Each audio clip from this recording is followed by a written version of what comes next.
امین والصلاة والسلام على سید الانبیاء والمرسلین محمد وآلہ واصحابہ اجمعین ومن تبعہم بإحسان الى یوم الدین اما بعد قال اللہ تبارک وتعالی اعوذ باللہ من الشیطان الرجیم بسم اللہ الرحمن الرحیم لیس البر ان تولوا وجوہکم قبل المشرق والمغرب ولكن البر من آمن باللہ والیوم الآخر صدق اللہ العظیم اللہم صلی علی سیدنا محمد وعلی آل سیدنا محمد مبارک وسلم اللہم صلی علی سیدنا محمد وعلی آل سیدنا محمد مبارک وسلم اللہم صلی علی سیدنا محمد وعلی آل سیدنا محمد مبارک وسلم عزیزان محترم، معزز بزرگوں، قابل احترام بھائیوں، ایک موضوع اس وقت بڑا اہمیت کا حامل ہے اور ہمارے ملک کے جو علماء ہیں، مفکرین ہیں، ان کی طرف سے یہ ہدایت بھی ہے کہ اس موضوع پر لوگوں کے سامنے، عوام کے سامنے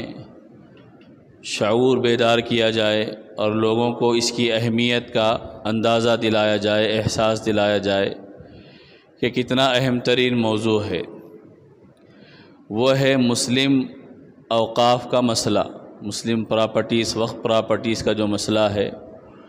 اس کا تحفظ کیسے ہونا چاہیے، اس کی حفاظت کیسی ہونی چاہیے، اور شریعت میں، اسلام میں اوقاف کی کیا حیثیت ہے، وقف کی کیا حیثیت ہے، قرآن و سنت کی روشنی میں وقف کیسے ہوتا ہے، اور نبی کریم صلی اللہ علیہ وسلم کے زندگی میں اس کا ہمیں کیسے ثبوت ملتا ہے، اور آج کے دور میں مسلم جو پراپرٹی اوقاف کی ہے اس سلسلے میں کتنی کوتاہیاں ہو رہی ہے، اور ہماری کوتاہیوں کا نتیجہ یہ ہے کہ حکومت اس پر غلط نظریں ڈالی ہوئی ہے، اور ہماری کوتاہی کی وجہ سے یہ ہمارا وقف کی جائیدادوں کو غلط استعمال کرنے کے نتیجے میں حکومتیں ہم سے ہمارا حق بھی چھیننے کے اوپر تلی ہوئی ہے۔ اس کے لیے وہ قوانین بنانا چاہتے ہیں۔ اس وقت کا ایک بڑا موضوع یہی چل رہا ہے کہ مسلم وقف ایکٹ کے تحت قانون میں تبدیلی کی جائے۔ تو اس موقع پر یہ ہمارے لیے اگرچہ کہ نیا موضوع ہے، لیکن سیرت کے جو واقعات ہوں گے انہی واقعات سے ہم کو یہ بھی ثابت ہوگا کہ نبی کریم صلی اللہ علیہ وسلم کے عہد مبارک میں خود اس طرح کا عمل تھا کہ اپنی پراپرٹی کو، اپنی جائیداد کو مسلمانوں کے فائدے کے لیے وقف کر دیا جاتا تھا۔ تو اس کو ہم لوگ اچھی طرح سمجھے کہ وقف کی حیثیت کیا ہے اور قرآن و سنت کی روشنی میں اس کی کیا اہمیت ہے۔ دوسرا یہ کہ ہم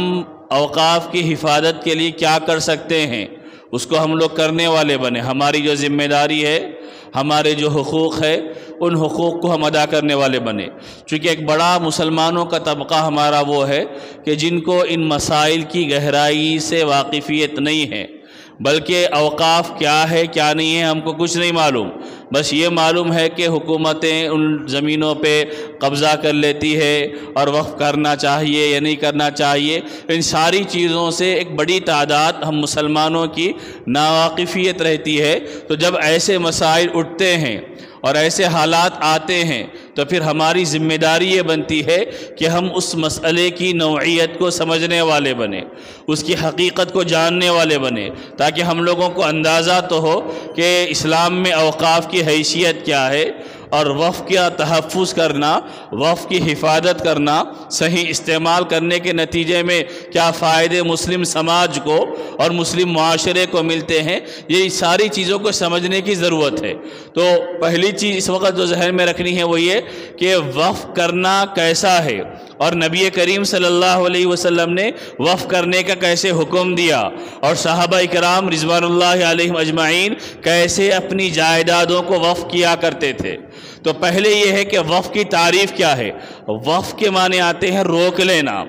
اصل جو وقف کے معنی آتے ہیں اسی کی جمع اوقاف ہے۔ وقف کے معنی آتے ہیں کسی چیز کو روک لینا، اور شریعت کی اصطلاح میں کہتے ہیں کہ اپنی جائیداد کو روک کر اس کا جو نفع ہے وہ نفع غریبوں میں، ضرورت مندوں میں خرچ کر دینا۔ یعنی آپ ایک تو یہ ہے کہ صدقہ کرنا، ایک ہے زکوٰۃ دینا، اور ایک ہے اپنی کوئی چیز بنا کر آپ چھوڑ دینا۔ تینوں چیزیں الگ ہے۔ صدقہ کرنا، آپ نے کسی کو کھانا کھلا دیا، صدقہ ہے۔ کسی کو گھر بنا کر دے دیا، صدقہ ہے۔ کسی جگہ مسجد تعمیر کر دی، صدقہ ہے۔ کوئی اور اچھا نیکی کا کام کر دیا، صدقہ ہے۔ آپ نے کسی کو مالک بنا دیا، اب آپ کا اختیار بھی نہیں رہا، اس میں آپ کی ملکیت بھی نہیں رہی، کوئی اور مالک بن جائے گا، وہ اکیلا استعمال کرے گا، ختم ہو جائے گا۔ یہ ہے عام صدقہ جو ہم لوگ کرتے ہیں، چیز کو صدقہ جاریہ بھی کہہ سکتے ہیں آپ، کہ ایک عام صدقہ کر دیے، کرنے کے بعد اس کا سلسلہ بعض اوقات محدود ہو جاتا ہے، اس کا سلسلہ ختم ہو جاتا ہے کہ کوئی بھوکا آپ کو ملا، آپ نے صدقے کا کام کی نیت سے ایک بھوکے کو کھانا کھلا دیا، آپ کو ثواب مل گیا، اس کی ضرورت پوری ہو گئی۔ اسی طرح کوئی کسی جگہ ہم نے کوئی بورنگ ڈال دی، اس کے ذریعے جب تک پانی آتے رہا، ایک کسی گھر میں ڈال کے دے دی، وہ گھر والوں کے فائدے کے حد تک محدود رہ گیا۔ لیکن وقف میں کیا ہوتا، آپ اس جائیداد کو اپنے پاس اپنے ساتھ رکھتے ہیں، آپ کی اگرچہ ملکیت نہیں ہوتی، لیکن اس کا جو نفع ہوتا ہے وہ کسی ایک ذات کے لیے متعین نہیں ہوتا، بلکہ پوری قوم کے لیے ہوتا ہے۔ پوری قوم اس سے فائدہ اٹھاتے رہ سکتی ہے۔ جیسے ایک عمارت آپ نے تعمیر کی، اور تعمیر کرنے کے بعد یہ کہہ دیا کہ یہ عمارت وقف للہ ہے، اللہ کے لیے وقف ہے۔ اب اللہ کے لیے وقف ہے، آپ نے آج تعمیر کی، اور آج سے 100 سال، اس کے بعد 200 سال، جب تک وہ عمارت رہیں گی، وہ جگہ رہیں گی، وہ عمارت اگر بوسیدہ ہو جائیں گی تو پھر اس پر نئی تعمیر کی جائے گی، اور یہ سلسلہ چلتے رہے گا۔ جتنے لوگ آتے رہیں گے اس سے فائدہ اٹھائیں گے، اور اس سے اپنی ضرورتوں کو پورا کرنے والے بنیں گے۔ تو اس کو اپنے پاس روک کر اس کا نفع لوگوں کے لیے عام کر دینا۔ اور صدقے میں کیا ہوتا ہے، صدقے میں اس کو ہم وقتی طور پر دے کر اس کی ضرورت کو پورا کر دیتے ہیں، لیکن وقف میں یہ نہیں ہوتا۔ تو نبی کریم صلی اللہ علیہ وسلم نے اس کے عمل کو سراہا ہے۔ اب پہلی چیز، ایک تو آپ نے وقف کی تعریف سنی، اب دوسری چیز سمجھنا یہ ہے کہ نبی کریم صلی اللہ علیہ وسلم نے کیسے اس کی تعلیم دی ہے، کیسے اس کی ترغیب دی ہے۔ اسلام ہمارا جو دین ہے وہ دین یہ ہے کہ لوگوں کے فائدے کے لیے کام کرنے کی تعلیم دیتا ہے، ضرورت مندوں کی ضرورتوں کو پوری کرنے کی تعلیم دیتا ہے، بیماروں کی تیمارداری کرنے کی تعلیم دیتا ہے، نیکی کے کام کرنے کی تعلیم دیتا ہے۔ تو یہ نیکی کے سارے کام انجام کیسے دیے جائیں گے؟ زکوٰۃ کے ذریعے انجام دیے جائیں گے، یا صدقات کے ذریعے انجام دیے جائیں گے، یا مسلمان اپنی پراپرٹی کو، اپنی جائیدادوں کو مسلمانوں کے لیے وقف کر دیں گا، تو اس کی جو آمدنی ہوتے رہے گی، اس آمدنی سے مسلمانوں کی ضروریات پوری ہوتے رہیں گی۔ قرآن میں بھی اس کی ترغیب دی گئی کہ تم نیکی کے کام کرتے رہو۔ جیسے میں نے سورہ بقرہ کی آیت پڑھی جس میں اللہ نے فرمایا لیس البر ان تولوا وجوہکم قبل المشرق والمغرب ولکن البر من آمن باللہ والیوم الآخر، کہ اللہ نے فرمایا کہ صرف نیکی یہ نہیں ہے کہ تم نماز روزہ کرنے والے بنو، نیکی یہ بھی ہے کہ آت المالا، کہ غریبوں کو کھلاؤ، ضرورت مندوں کو دو، رشتہ داروں کے حقوق ادا کرنے والے بنو، یہ بھی نیکی کے کام ہے۔ صرف نیکی کا کام کسی ایک حصے میں اللہ نے متعین نہیں کر دیا کہ آپ یہ کام کریں گے تو نیکی کا کام ہوگا، اس کے علاوہ کام کریں گے تو وہ نیکی کا کام شمار نہیں کیے جائیں گے، بلکہ اللہ کی رضا کے لیے، اللہ کی خوشنودی کے لیے بہت سارے کام ہیں، اور بہت سارے کام کرنے کی تعلیم دی گئی ہے۔ رفاہی کام کیجئے، فلاحی کام کیجئے، ملت کے فائدے کے کام کیجئے، افراد کے فائدے کے کام کیجئے، یہ سارے کام نیکی کے ہیں، اور ان کاموں کے ذریعے بندہ اللہ کا قرب حاصل کرتا ہے۔ تو نبی کریم قرآن کریم میں یہ حکم دیا گیا کہ تم نیکی کے کام کرتے رہو۔ نبی کریم صلی اللہ علیہ وسلم نے اس کی ترغیب بھی دی۔ 2-3 واقعے ہم مشہور جو جانتے ہیں وہ واقعے وقف والے واقعے ہیں۔ جیسے ایک مرتبہ حضرت عمر رضی اللہ تعالیٰ عنہ اللہ کے نبی کے پاس آئے، اور آ کے حضرت عمر نے فرمایا کہ اللہ کے نبی، خیبر کے جو علاقہ ہے وہاں پر مجھے ایک زمین ملی۔ اس وقت مال غنیمت میں زمین وغیرہ مل جاتی تھی بعض اوقات، تو حضرت عمر رضی اللہ تعالیٰ نے آ کے فرمایا خیبر کے پاس مجھے ایک زمین ملی ہے جو میرے مال میں سب سے بہترین مال ہے، میں اس کو کیا کروں، آپ مجھے مشورہ دیجئے۔ تو اللہ کے نبی صلی اللہ علیہ وسلم نے فرمایا کہ تم اس کو اپنے پاس روک کر اس کے نفع کو عام کر دو، ایسا روکنا کہ تمہارے بعد اس میں وراثت جاری نہیں ہوگی۔ تم اس کو بیچ نہیں سکو گے، اس کو تم کسی کو گفٹ اور ہدیہ نہیں کر سکو گے۔ یعنی وقف جو کیا جاتا ہے، علماء نے فرمایا وہ گویا کہ بندہ اللہ کی ملکیت میں دے دیتا ہے، اب میری ملکیت نہیں ہے، یہ حقیقتاً اللہ کی ملکیت ہے۔ اس سے جو کچھ فائدہ ہوگا، اس سے جو کچھ مجھے نفع ملے گا، وہ نفع اللہ کے بندوں پہ خرچ کیا جائے گا، اللہ کے بندوں پہ خرچ کیا جائے گا۔ آدمی چاہے اپنے رشتہ داروں کے لیے بھی اس کو متعین کر سکتا ہے، اپنے علاقے والوں کے لیے متعین کر سکتا ہے، اور ایک عمومی نیت کر سکتا ہے کہ یہ اللہ کے بندوں کے لیے وقف ہوگا۔ تو اللہ کے نبی نے حضرت عمر سے اس وقت فرمایا کہ تم اس کو اپنے پاس روک کر اس کے نفع کو عام کر دو، کہ اس کا نفع سارے انسان اٹھاتے رہے۔ چنانچہ حضرت عمر رضی اللہ تعالیٰ نے اس وقت یہ اعلان فرمایا کہ یہ میری زمین میرے رشتہ داروں کے لیے ہوگی، یتامہ کے لیے ہوگی، غریبوں کے لیے ہوگی، اور عام مسلمانوں کے لیے ہوگی۔ اس کے ذریعے جو بھی فائدہ ہوگا، چاہے اس پر غلہ و اناج اگے گا، وہ غلہ و اناج بیچا جائے گا، وہ غلہ اناج غریبوں میں تقسیم کیا جائے گا، اور اس کے ذریعے جو نفع آئے گا، پیسے ملیں گے، اس سے مسلمانوں کی مدد کی جائے گی۔ یہ پہلا واقعہ تھا جو وقف کے متعلق نبی کریم سرور دو عالم سیدنا محمد رسول اللہ صلی اللہ علیہ وسلم کی خدمت میں آیا۔ اس کے بعد ایک اور واقعہ پیش آیا کہ جب یہ ترتیب سے آپ اس کو ذہن میں مت رکھیے، واقعات الگ الگ ہے، ترتیب سے اگر واقعات آپ ذہن میں رکھنا چاہیں گے تو علماء نے فرمایا پہلی مسجد جو مسجد قباء اللہ کے نبی نے فرمائی، وہ بھی اللہ کے نبی نے وقف فرمائی تھی، وہ زمین بھی۔ اس کے بعد مدینہ منورہ میں مسجد نبوی کی جو جگہ تھی وہ بھی وقف تھی۔ اس کے بعد اللہ کے نبی صلی اللہ علیہ وسلم کو مدینہ میں 7 مقامات پر زمینیں تھی، اللہ کے نبی صلی اللہ علیہ وسلم نے ان 7 مقامات کی زمینوں کو مسلمانوں کے لیے وقف کر دیا تھا۔ یہ تو نبی کی سیرت کے واقعات ہے۔ صحابہ کے واقعات میں حضرت عمر رضی اللہ عنہ کا ایک واقعہ ہے۔ اس کے بعد ایک واقعہ یہ پیش آیا کہ جب مسلمان مدینہ منورہ ہجرت کر کے آئے تو مسلمانوں کو پینے کے پانی کی بڑی سخت تکلیف تھی۔ پینے کے پانی کے کنویں نہیں تھے، ایک کنواں تھا بیر روما کا، بعض نے کہا کہ وہ یہودی کا کنواں تھا، اور وہ مسلمان اس سے خریدتے تھے پانی، اور خرید کر پانی پیا کرتے تھے۔ تو جب صحابہ کو تکلیف پیش آئی، حضرت عمر رضی اللہ عنہ کی سیرت میں آپ نے واقعہ سنا، حضرت عثمان غنی رضی اللہ عنہ کے حالات زندگی میں آپ نے واقعہ سنا، جب مسلمانوں کے تکلیف پیش آنے لگی تو مسلمانوں نے اپنے مسائل کو نبی کریم صلی اللہ علیہ وسلم کی خدمت میں پیش کیا۔ اللہ کے نبی نے فرمایا کہ جو اس کنویں کو خرید کر مسلمانوں کے لیے وقف کر دے گا، اللہ تبارک و تعالیٰ اس کو جنت میں جگہ عطا فرمائیں گا۔ یہ جب اعلان سنا تو حضرت عثمان غنی رضی اللہ تعالیٰ عنہ اس یہودی کے پاس گئے اور جا کر کہا کہ تم مجھے کنواں بیچ دو۔ وہ یہودی تیار نہیں ہوا بیچنے کے لیے، اس نے کہا کہ نہیں، میں تم کو نہیں بیچوں گا، بلکہ اگر چاہتے ہو تو آدھا آدھا کنواں، آدھا تمہارا آدھا میرا، تو آدھا کنواں تمہارا آدھا میرا۔ اس پر قیمت طے ہو گئی، حضرت عثمان غنی رضی اللہ تعالیٰ نے وہ قیمت ادا کر دی۔ ہوا یہ کہ مسلمانوں کی جس دن باری ہوتی حضرت عثمان غنی رضی اللہ تعالیٰ کی، تو مسلمان کنویں سے اتنا پانی سین لیتے اور اتنا پانی نکال لیتے کہ دوسرے دن خریدنے کی ضرورت نہیں پڑتی، اور دوسرا دن یہودی کا رہتا تو یہودی خالی بیٹھا ہوا رہتا، کوئی کنویں سے پانی لینے کے لیے نہیں آتا۔ تو اس نے حضرت عثمان سے کہا کہ اس پورے کنویں کو تم خرید لو، اس وجہ سے کہ میرا کچھ فائدہ ہی نہیں ہو رہا کہ تمہارے لوگ تمہارے جس دن باری ہوتی ہے اس دن آ کے پورے کنویں سے پانی لے جاتے ہیں، اور وہ دن اسٹاک کر لیتے ہیں، جمع کر لیتے ہیں، اور میرے باری کا دن خالی پڑا رہتا ہے۔ تو حضرت عثمان غنی رضی اللہ تعالیٰ نے اس وقت 35,000 درہم دے کر اس کنویں کو، بیر روما کو خریدا تھا۔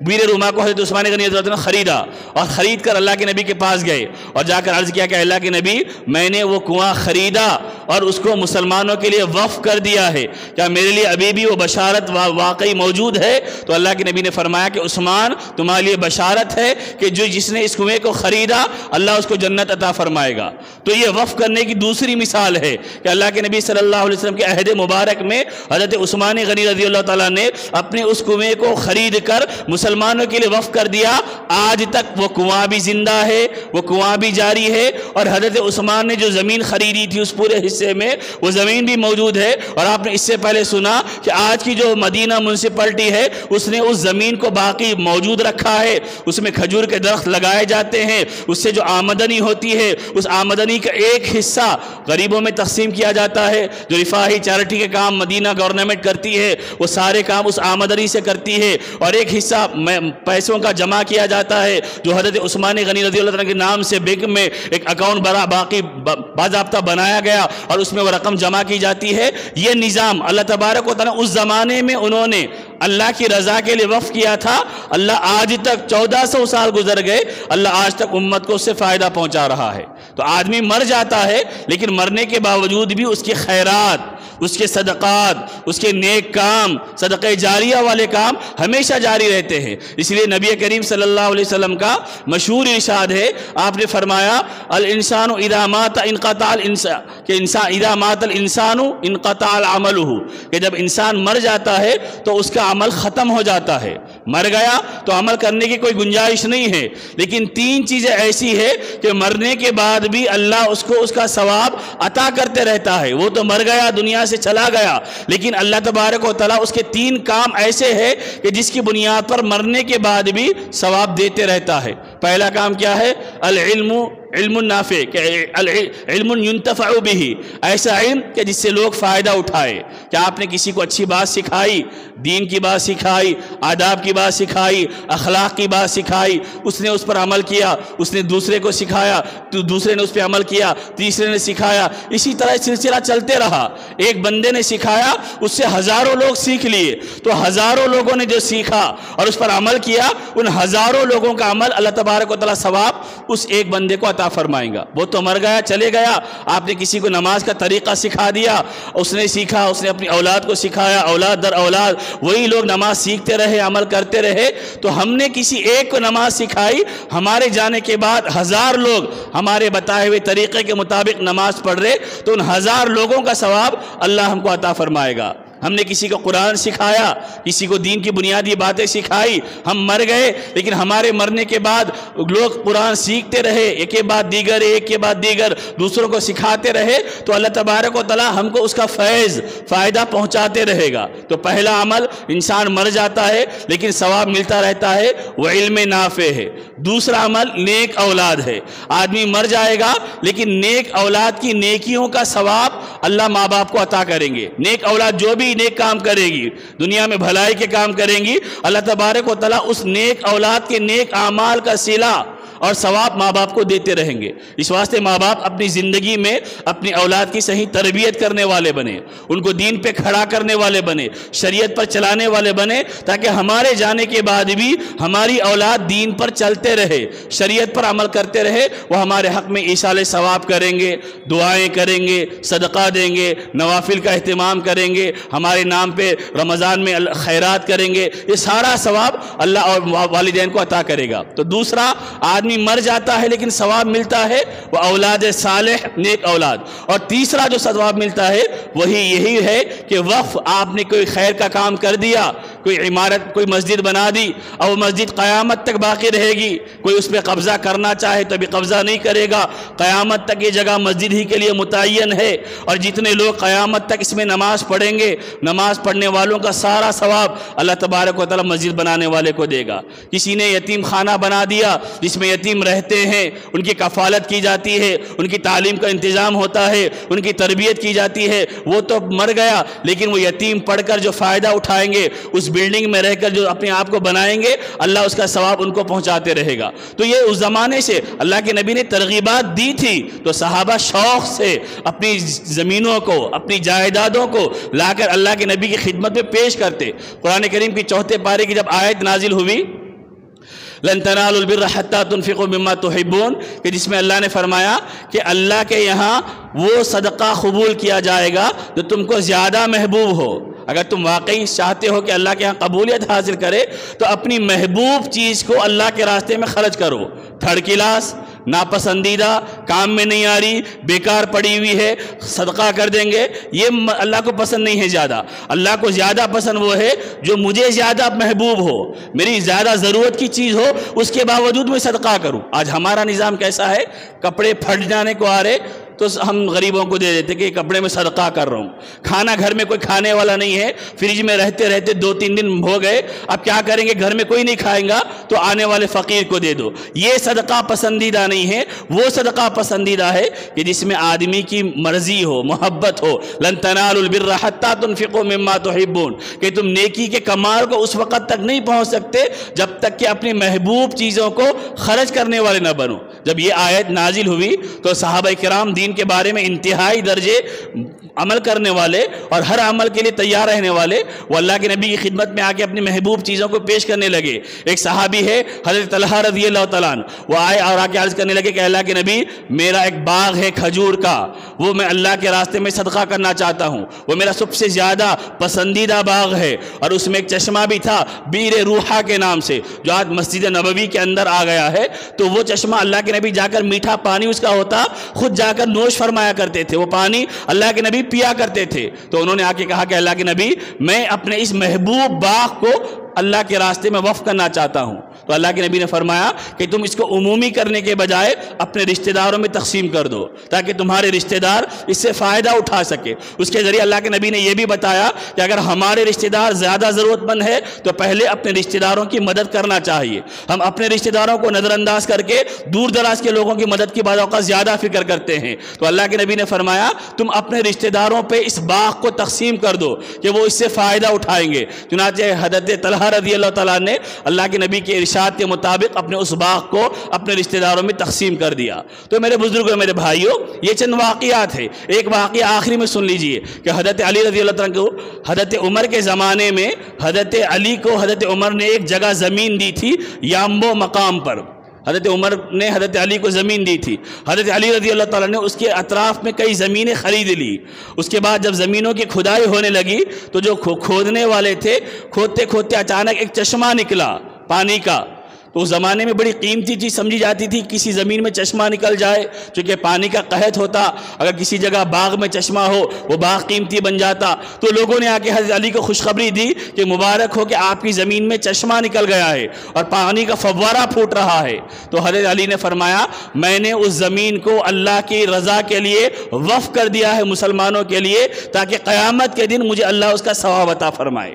تو مسلمان شروع زمانے سے اللہ کے نبی کے حکم اور اشارے پر اپنی جائیدادوں کو تقسیم کرتے تھے۔ اسی کو وقف کہتے ہیں، اسی کو وقف کہتے ہیں کہ اللہ کی رضا کے لیے اپنی زمین کو یا اپنی جائیداد کو یا اپنے مال کو مسلمانوں کے فائدے کے لیے، ضرورت مندوں کے فائدے کے لیے، غریبوں کے فائدے کے لیے، مسلمانوں کی تعلیم و ترقی کے لیے اور مسلمانوں کی کامیابی کے لیے مسلمان اس کو وقف کر دے تاکہ مسلمان اس سے فائدہ اٹھانے والے بنے۔ آپ جانتے ہیں کہ ہمارے اس ملک میں تقریباً 1000 سال تک مسلمانوں نے حکومت کی اور ہمارے بادشاہوں نے ملک کے مختلف علاقوں میں اپنی جائیدادوں کو مسلمانوں کی فلاح کے لیے، ان کی کامیابی کے لیے، ان کی ترقی کے لیے وقف کر دیا۔ ہزاروں لاکھوں ایکڑ میں اس وقت زمینیں اس ملک میں مسلمانوں کی پھیلی ہوئی ہے جس کو مسلمان حکمرانوں نے وقف کیا۔ ہمارے اس ریاست میں اور ہمارے اس صوبے میں بھی آپ جانتے ہیں کہ کئی ہزار ایکڑ زمین مسلمانوں کی وقف شدہ ہے، لیکن بہرحال حکومتیں ان پہ قابض ہو جاتی ہے اور اوقاف کی زمینوں پہ قبضہ کر لے کے ان کو اپنے کنٹرول میں لے لیتے ہیں۔ تو اس وقت بھی ایک مسئلہ یہی چل رہا ہے کہ جو سینٹرل حکومت ہے، مرکزی حکومت ہے، وہ ایک نیا قانون بنانا چاہتی ہے کہ جس کے ذریعے مسلمانوں کے جو اوقاف کا مسئلہ ہے وہ ختم ہو جائے۔ ابھی کل بل پیش ہوئی لیکن اپوزیشن میں اس میں ہنگامہ ہوا تو اس بل کو آگے بڑھا دیا گیا اور وہ چاہتے ہیں کہ مسلم ایکٹ جو اوقاف کا ہے، وقف کا جو ایکٹ ہے، اس میں 40 وہ لوگ تبدیلی کرنا چاہتے ہیں۔ اور علماء مفکرین کہتے ہیں یہ 40 تبدیلیاں جو وہ کرنا چاہتے ہیں وہ دراصل مسلمانوں کی جائیداد کو چھیننا چاہتے ہیں، مسلمانوں کے اختیارات کو ختم کر دینا چاہتے ہیں، مسلمانوں کے جو قبضے ہیں ان کو ختم کر دینا چاہتے ہیں۔ تو ہم مسلمانوں کے اندر شعور آنا چاہیے۔ حضرت مولانا خالد سیف اللہ رحمانی صاحب نے اس موضوع پہ تفصیلی ایک مضمون بھی لکھا ہے اور انہوں نے بتایا ہے کہ ہمارے اس ملک میں سب سے پہلا جو قانون وقف کا بنا ہے وہ 1953 میں پارلیمنٹ میں باضابطہ وقف کا قانون بنا، ورنہ اس سے پہلے 1923 میں جو مسلم ایکٹ جو تھا، مسلم مسائل شریعہ اپلیکیشن جو انگریزوں کے دور سے چلتا ہوا آ رہا تھا، اس کے تحت مسائل حل ہوتے تھے۔ لیکن جب پارلیمنٹ بن گیا، آزاد ہو گیا ملک، تو 1953 میں باضابطہ قانون بنا، لیکن وہ قانون ادھورا تھا، مسلمان نمائندگی کرتے رہے، تو 1984 میں قانون بنایا گیا۔ 1984 کا قانون بھی مضبوط نہیں تھا تو 1995 میں پھر قانون بنا، اس کے بعد 2010 میں قانون بنا۔ ہر قانون میں مسلمان نمائندگی کرتے رہے کہ یہ صحیح نہیں ہے، یہ ہونا چاہیے، لیکن مسلمانوں کو فائدہ کم اور نقصان زیادہ ہوتے رہا۔ اس کے بعد 2013 میں حضرت مولانا ولی رحمانی صاحب جو پرسنل لا بورڈ کے جنرل سیکریٹری تھے، اور انہوں نے اور مسلم ذمہ داروں نے مل کر نمائندگی کی، جس کے نتیجے میں ایک مضبوط قانون بنایا گیا۔ اگرچہ کہ وہ بھی مکمل مسلمانوں کے فائدے میں نہیں تھا، لیکن اب تک کے جو ایکٹ بنائے گئے تھے، قوانین بنائے گئے تھے، ان میں کچھ زیادہ سہولتیں 2013 کے قانون میں تھی۔ اب وہ 2013 کے قانون کو یہ لوگ بدلنا چاہتے ہیں۔ تو مسلمانوں کی ذمہ داری یہ ہے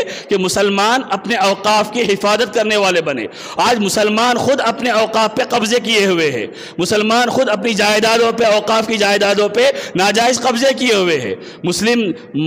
جتنے، اگر آپ دیکھیں گے جائزہ لے کر آپ کو معلوم ہوگا کہ ہمارے اس ریاست میں کتنے مقامات پر مسلم جائیدادیں ہیں اوقاف کی، لیکن کنٹرول ہے مسلمانوں کا، وہ قبضہ کیے ہوئے ہیں، اور اوقاف کو خود وہ کرایہ سے ادا نہیں کرتے۔ اوقاف کی جو کرایہ کی ملگیاں ہوتی ہے، ان ملگیوں کا مسلمان کرایہ کتنا ادا کرتے؟ 300، 500، 1000 کے اندر کرایہ ادا کرتے۔ اور وہ کرایہ بھی اس وقت صورتحال یہ ہے کہ کئی سالوں سے مسلمان خود اپنی ملگیوں کا کرایہ ادا کیے ہوئے نہیں ہیں۔ اگر آپ وقف بورڈ سے اس کی تفصیلات معلوم کریں گے تو آپ کو حیرت ہوگی کہ مسلمان مسجد کی ملگیوں میں، جو اوقاف کی مسجدیں ہیں اور اوقاف کی ملگیاں ہیں، اس میں رہ رہے، لیکن کرایہ ادا کرنے کے لیے تیار نہیں ہے۔ سال ہا سال گزر گئے، اوقاف کو کرایہ ادا نہیں کر رہے، اور ہم خود غاصب بنے ہوئے ہیں، ہم خود لٹیرے بنے ہوئے ہیں، ہم خود اس کا جو نفع غریبوں کا تھا، یتیموں کا تھا، مستحقوں کا تھا، ہم خود ناجائز قبضے کر کے یتیموں کے حق کو مار رہے، غریبوں کے حق کو مار رہے، ضرورت مندوں کے حق کو مار رہے۔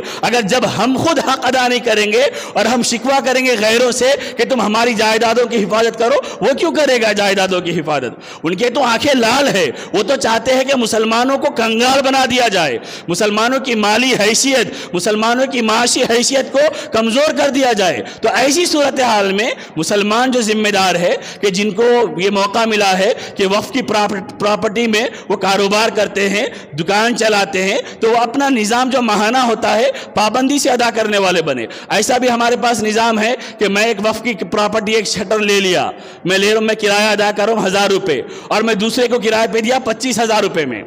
میں کرائے پہ لیا 1000 روپے میں اور دوسرے کو دے رہا ہوں 25,000 روپے، اور میں اپنا 1000 روپے وقف کو ادا نہیں کر رہا ہوں اور کرایہ دار سے 25,000 پابندی سے وصول کر رہا ہوں۔ ایسی صورتحال میں ہمارا جو اوقاف کا معاملہ ہے، وقف بورڈ کا جو معاملہ ہے، پورا اس میں ڈوبا ہوا ہے۔ اب اس کے نتیجے میں جو اصولی ہونا چاہیے، جو آمدنی ہونا چاہیے، وہ آمدنی نہیں ہے۔ اور علماء نے لکھا ہے کہ اس ملک میں جتنی مسلمان پراپرٹیز وقف کی ہے، اگر حکومت پوری امانت داری سے ان کو اصول کر کے مسلمانوں پہ خرچ کرے تو تم کو اور دینے کی ضرورت نہیں ہے۔ مسلمان پراپرٹی سے جو کرائے، جو آمدنی وصول ہوگی، وہ اتنی ہوگی کہ مسلمانوں کی تعلیمی مسئلے حل ہوں گے، مسلمانوں کے معاشی مسئلے حل ہوں گے، مسلم نوجوانوں کے روزگار کے مسئلے حل ہوں گے، مسلمانوں کے اپنے دواخانے ہو سکیں گے، مسلمانوں کے اپنے تعلیمی ادارے ہو سکیں گے۔ ہمیں کسی کی خیرات کی ضرورت نہیں ہے، ہمیں کسی کی بھیک کی ضرورت نہیں ہے۔ ہمارے آباء و اجداد نے، ہمارے اکابر و اسلاف نے، ہمارے حکمرانوں اور بادشاہوں نے ہمارے لیے اتنا چھوڑا ہے کہ ان کی چھوڑی ہوئی پراپرٹی سے جو فائدہ ہوگا، اس فائدے میں مسلمانوں کی ضرورتیں پوری ہو سکتی ہے۔ تو بہرحال یہ موضوع میں نے آپ کے سامنے سمجھایا کہ وقف کرنا اپنی جائیداد کو مسلمانوں کے نفع کے لیے، مسلمانوں کے فائدے کے لیے، یہ سیرت سے ثابت ہے۔ صحابہ نے کیا، اللہ کے نبی نے کیا، اور وقف جب ہم کر دیتے ہیں وہ ہماری ملکیت سے نکل کر اللہ کی گویا کہ ملکیت میں آ جاتی ہے، اور اس کے بعد وقف کی جتنی پراپرٹی ہوگی، اس کے بعد اس کی اولاد اس میں وارث نہیں ہو سکتی، اس کے رشتہ دار اس میں قبضہ نہیں جما سکتے۔ وہ سارے غریبوں کے لیے، یتیموں کے لیے، پریشان حالوں کے لیے، مسافروں کے لیے، اجنبی کے فائدے کے لیے، تعلیم و ترقی کے لیے، ان چیزوں میں کام آنے والی بنے گی۔ تو اس مسئلے کو بھی ہم سمجھے، اور ہمارے اندر جو کوتاہیاں، جو کمیاں پائی جا رہی ہے، ان کمیوں کو بھی دور کرے، تاکہ ہم کل قیامت کے دن غاصب اور لٹیرے بن کے کھڑے نہ ہو۔ اگر ہم نے ان غریبوں کا حق مارا ہوگا اور اپنے ناجائز اثر و رسوخ کے ذریعے، اپنے سیاسی طاقت کے ذریعے اگر ہم نے اوقاف کی جائیدادوں پہ قبضے بنا لیے، تو ہم قیامت کے دن غاصب بن کے کھڑے ہوں گے۔ اور اللہ کے نبی نے فرمایا، اگر تم ایک بالش زمین بھی کسی کی ناحق لوگے، اللہ ساخت طبق زمین کے بنا کر گلے میں ڈالے گا، اور وہ ہمارے لیے قیامت کے دن عذاب کی شکل ہوگی۔ دعا فرمائے کہ اللہ تبارک و تعالی صحیح علم و عمل کی توفیق عطا فرمائے۔ وآخر دعوانا ان الحمد للہ رب العالمین۔